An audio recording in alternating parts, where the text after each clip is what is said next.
I wanted to move the drash to this slot in part to give space for the sisterhood and their honors, and also because I want to speak with you this morning about the tragic deaths this past week of Kate Spade and Anthony Bourdain, who once again raised our collective awareness of the mental illness that sometimes results in suicide. An illness that is clouded in shame, silence, and fear. An illness that we far too often ignore or speak of only in hushed tones and muted responses, preferring to spend societal resources on treating broken bodies rather than on the prevalence of broken minds, of mental illness in our increasingly stressful and isolating modern world. Spade and Bourdain break through the silence because in the hierarchy of achievements that we seem to value more than others, they have reached that pinnacle. They were celebrities. We mistakenly reason that they were therefore immune to the daily stresses that us mere mortals who have to deal with work-life balance, paying the bills, being noticed in a world that is judged by Facebook and Twitter clicks and likes, shouting for our attention, that we have to live with. They seem to have it all, and that they could not bear to live their lives any longer.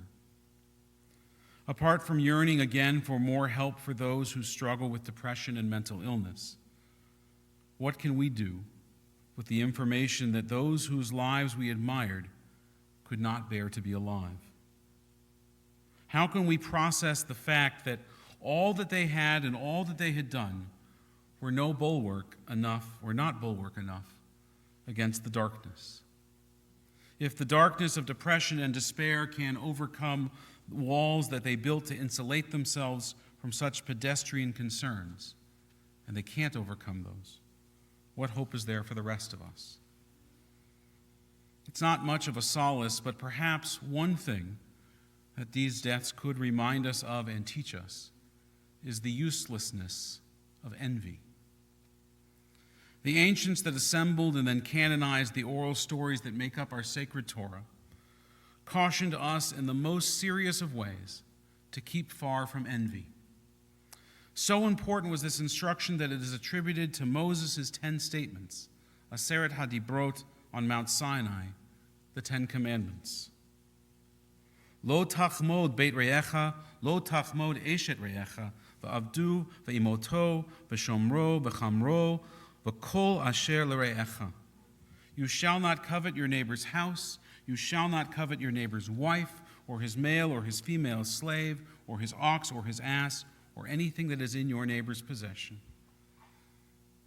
Belinda Luscombe, writing for Time magazine this week on the deaths of Spade and Bourdain, added this: as with many of the behaviors once considered vices, greed, sloth, lust, envy reflects a miscalculation in the relative worth of things.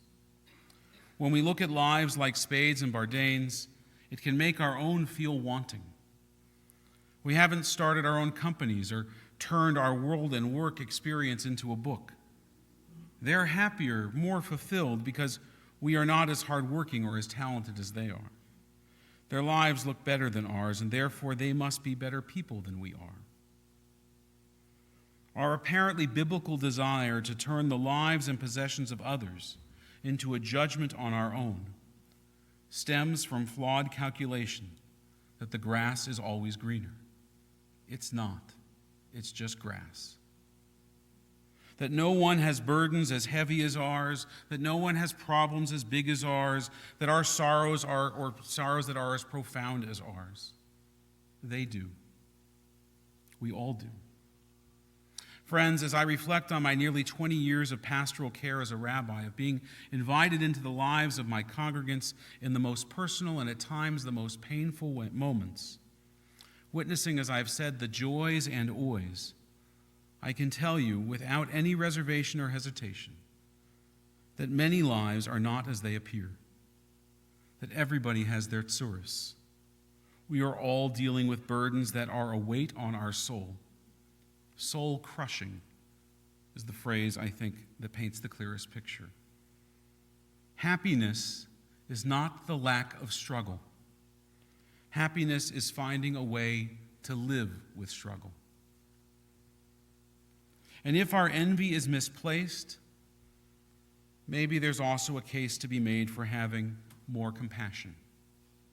If people's lives aren't as amazingly blissful as they appear, perhaps that's not as evil, perhaps they are not as evil or as stupid as they appear as well, especially not on the internet. I read again in Luscombe's article about these two celebrities that in truth I knew very little about beyond their name recognition. I learned that Anthony Bourdain once flew Marilyn Haggerty, a working mom whose sweet review of her local Olive Garden restaurant had been mocked on the internet. He flew her then to New York City to dine at the most posh restaurant of the moment, per se, and then published a book filled with her writings.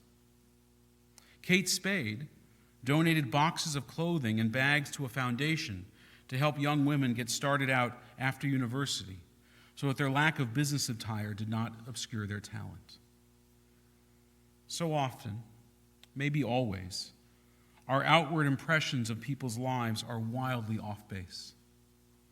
And just as often, our inward impressions of our own are too harsh, too lacking in empathy for ourselves, in rachmanis, in self-love, in patience, and gentleness.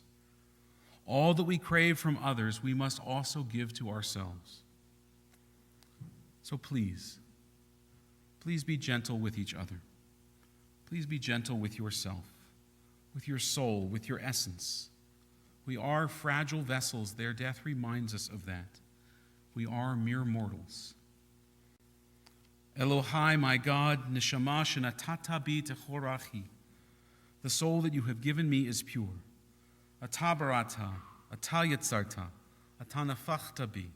You created it, you formed it, you breathed it into me. Ve'ata mishamra bikirbi. You keep my body and my soul together. And as long as my soul is within me, I give thanks to you, Adonai, my God and God of all that came before me, master of all that I see, Lord of all souls. Praised are you, Adonai, restorer of souls. And when soul is not within me, when it appears far from me, distant and insufferable, I will have compassion for myself. I will have compassion for others. I will be gentle and patient.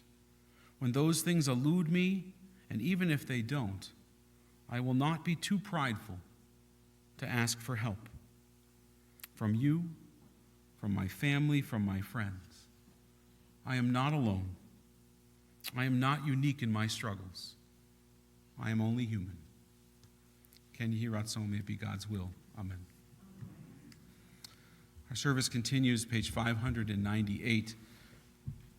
As our thoughts turn to friends and loved ones who are not here with us, we recall them for blessing at this time.